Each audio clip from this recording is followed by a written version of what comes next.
বিসমিল্লাহির রহমানির রহিম। আসসালামু আলাইকুম। এটা হলো পোয়া মাছ দিয়ে কচুর গাঁটি দিয়ে রান্না করা তরকারি। আর এটা কি কি উপকরণ দিয়ে কীভাবে রান্না করলাম আপনাদের সাথে শেয়ার করব।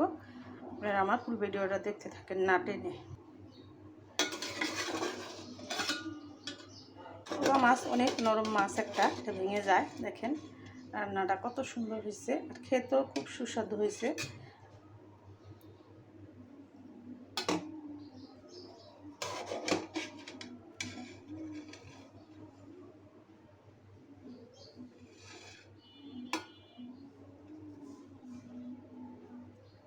এরকম করে রান্না করে খাবেন।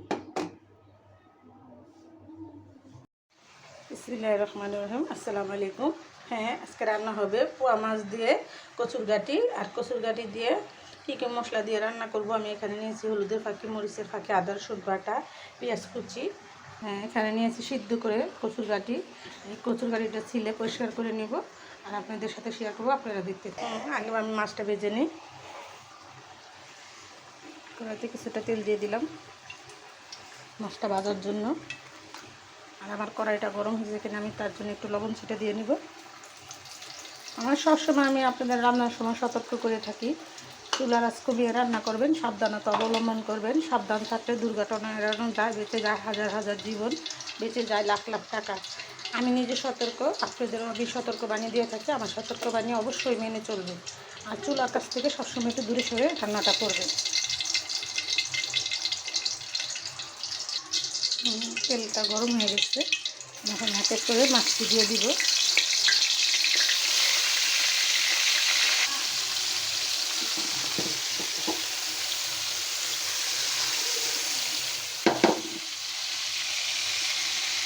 এদিকে আমার মাছটা ভাজা হতে থাক, আমি কচুর গাঁটিগুলো দেখে নেব 10 মিনিট পর।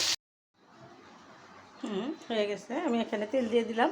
আমি এখন দিয়ে দেবো পেঁয়াজ কুচিটা।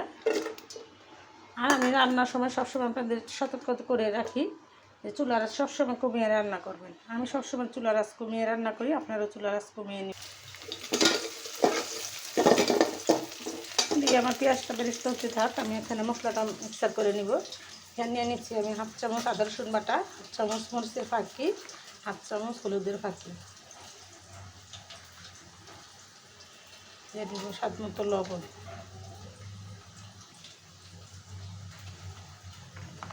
আমার রান্নাঘরের পেস্টটা অনেক ছোট, জায়গা কম, নড়াচড়ায় অনেক কষ্ট হয়ে যায়।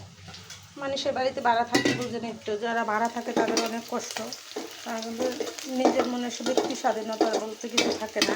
আমি গরিব মানুষ, আমার নিজের বাড়ি ঘর নাই, মানুষের বাড়িতে থাকি, জায়গা সম্পত্তিও নাই। যাই হোক, আল্লাহর কাছে হাজার শুকরিয়া আদায় করি, আল্লাহ যেন আমার দুঃখ কষ্ট দূর করে আল্লাহ আমার এককুল করে। আমার পেঁয়াজটা বেরেস্তা হয়ে গেছে, এখানে আমি একটু সামান্য পানি দিয়ে নেব, এটা আমার সুবিধা হবে। এখানে আমার পেঁয়াজটা বেরেস্তা হয়ে গেছে, আমি এখন মশলাটা দিয়ে দেবো।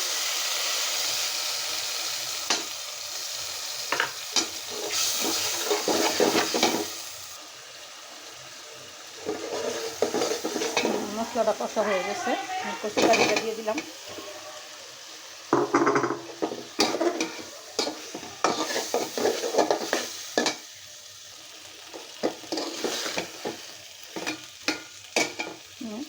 আমার মশলাটা ভালো করে কষিয়ে নিয়েছি, আমি এখন একটু জল দিয়ে দেব।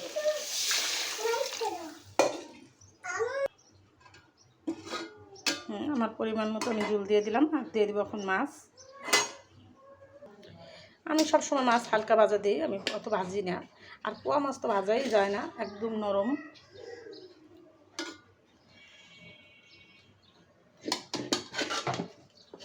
দেখেন ধরার আগে ভাঙা যায়।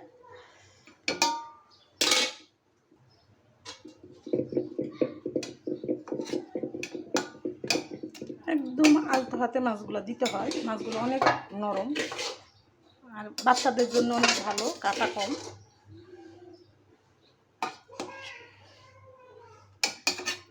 এই রান্নাটাতে আমি কি কি মশলা কি কি উপকরণ দিলাম আপনাদের সাথে প্রতিটা স্টেপ স্টেপে শেয়ার করলাম। আমার ফুল ভিডিওটা আপনারা না টেনে দেখতে থাকুন।